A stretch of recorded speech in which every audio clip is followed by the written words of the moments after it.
در حقیقت فلسطینی گزشتہ 70 سال سے اپنی خودی کی پہچان کے سفر پر ہیں۔ انہوں نے مزاحمت کی اور ان کی مزاحمت نے اپنی تمام شکلوں میں اجتماعیت کا احساس پیدا کیا، اور ایسا فلسطینی عوام کے درمیان مختلف النوع کی تقسیم کے باوجود ہوا ہے۔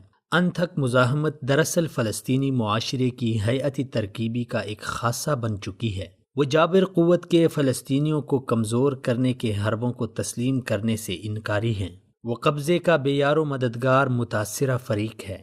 وہ ادھر ادھر سرگرداں ایک ایسا مہاجر گروہ ہے جو جذبے سے بھرپور ہے۔ چنانچہ فلسطینیوں کے اجتماعی شعور اور اجتماعی یادداشت کو دراصل معنی کی تخلیق میں ایک سنگ میل ہونا چاہیے کہ فلسطینی ہونے کا کیا مطلب ہے اور فلسطینی عوام کون ہیں، وہ ایک قوم کے طور پر کیوں کھڑے ہیں اور وہ ان تمام برسوں کے دوران میں مزاحمت کیوں کرتے رہے ہیں۔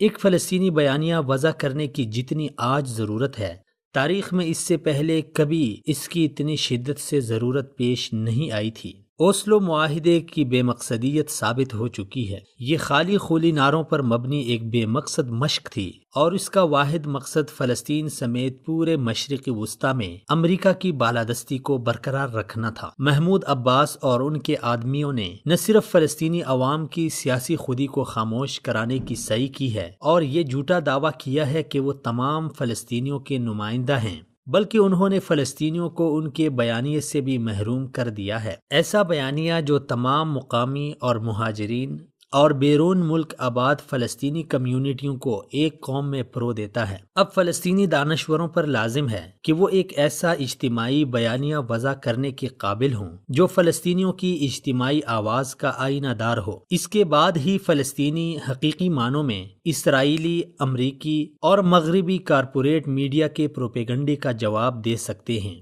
اور پھر کسی رکاوٹ اور اگر مگر کے بغیر کھل کر بات کر سکتے ہیں، اور فلسطینیوں کی کہانی درست اور شفاف انداز میں بیان کرنے والا بھی ایک فلسطینی ہی ہونا چاہیے۔ پس یہاں اور بھی بہت ساری رکاوٹیں حائل ہیں، اور ان میں سب سے نمایاں صہیونی اور بہت سے مغربی مورخین اور اداروں کی جانب سے فلسطین کے تاریخی بیانیے کو صہیونی بیانیے میں تبدیل کرنے کی غیر متزلزل کوشش ہے۔ صہیونی اسرائیلی بیانیے میں فلسطینیوں کو خانہ بدوش اور ترقی کی راہ میں حائل ہونے والے ظاہر کیا گیا۔ یہ دراصل ہر مغربی نوآبادی طاقت اور اس کی مزاحمت کرنے والی مقامی آبادی کے درمیان تعلق کی وضاحت کرنے والے بیانیے کی ہو بہو نقل ہے، بلکہ قابضین ہمیشہ ایسا ہی بیانیہ وضع کرتے رہے ہیں۔ صہیونی سیاسی ابلاغ میں اس بیانیے کو بڑی صفائی سے مسلسل فوجی جارحیت کے روپ میں عملی شکل دی جاتی رہی ہے، اور 1947-1948 میں تقریباً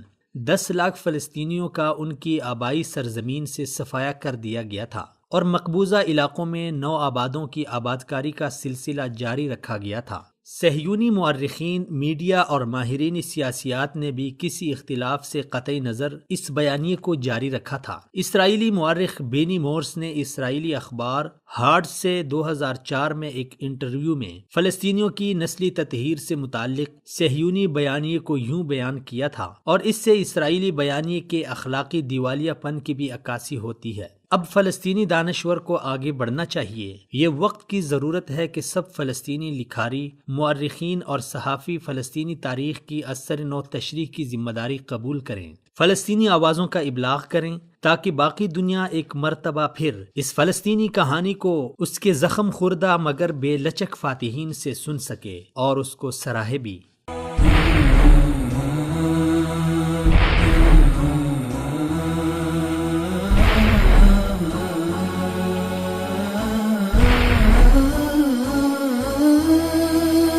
مثال اردو، سچ کا چہرہ۔